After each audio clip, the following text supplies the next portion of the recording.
আরো আসছে কি হবে সূরা তাকাসুর আমাদের প্রতিদিনের জীবনে প্রতিদিনের অস্থির জীবনের শান্তি এবং ভারসাম্য ফিরিয়ে আনতে দারুণভাবে সাহায্য করতে পারে।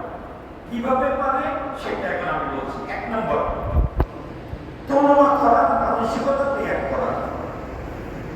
1 নম্বর, তুলনা করার মানসিকতা ত্যাগ করা। তুলনা করা বলছে অমুকের বাড়ি গেছে, আরে আমার তো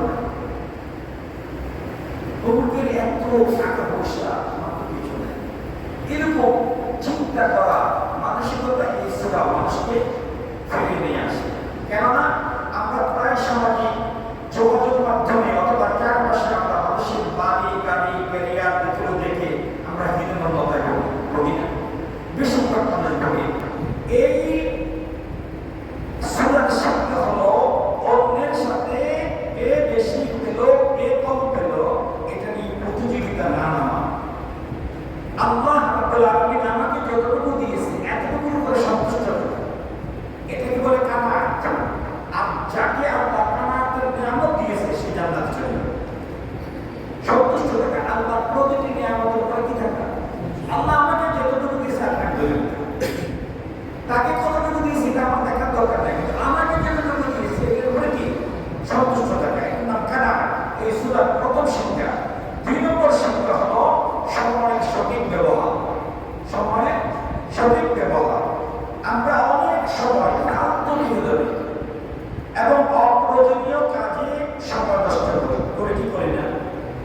অবস্থাটা কি, সূরাটি আমাদেরকে মনে করিয়ে দেয় যে মৃত্যু যে কোনো সময় আসতে পারে।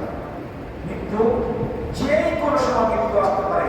তাই হ্যাঁ, সময় নেই বলার আগে একটু ভাবা, আমি যে সময় নেই বলছি। অনেক সময় আমরা যখন নামাজ পড়ার জন্য বলি ভাই এখন একটু সময় নেই, পরে নামাজ পড়ে নেব।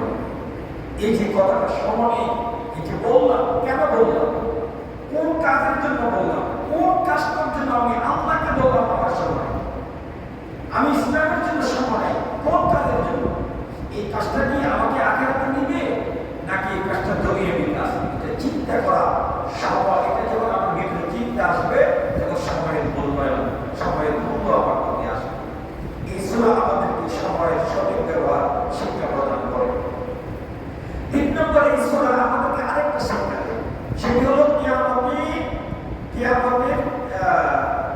কিয়ামতের ময়দানে আল্লাহ রাব্বুল আলামিন যে নিয়ামতগুলোর কথা প্রশ্ন করবেন, প্রতিটি নিয়ামত, এই নিয়ামতগুলোকে নিয়ে চিন্তা করারও এই সূরা আমাদেরকে শিক্ষা দেয়। 4 নম্বর, কিয়ামতের ময়দানে এবং অন্য সময় আল্লাহ রাব্বুল আলামিন যে আমাকে আপনাকে কিয়ামতের ময়দানে 5টা প্রশ্ন করবেন। কয়টা প্রশ্ন? 5টা প্রশ্ন। এই 5টা প্রশ্ন করার আগে কেউ বেরোতে পারবে না, ধরতেও পারবে না। 4 নম্বর। 5 নম্বর, নিয়ামতের কৃতজ্ঞতা হিসেবে এই সূরাটা আমাদেরকে নিয়ামতের কৃতজ্ঞতা কিভাবে আদায় করবো সেটা আমাদেরকে শিখাবে। কিভাবে?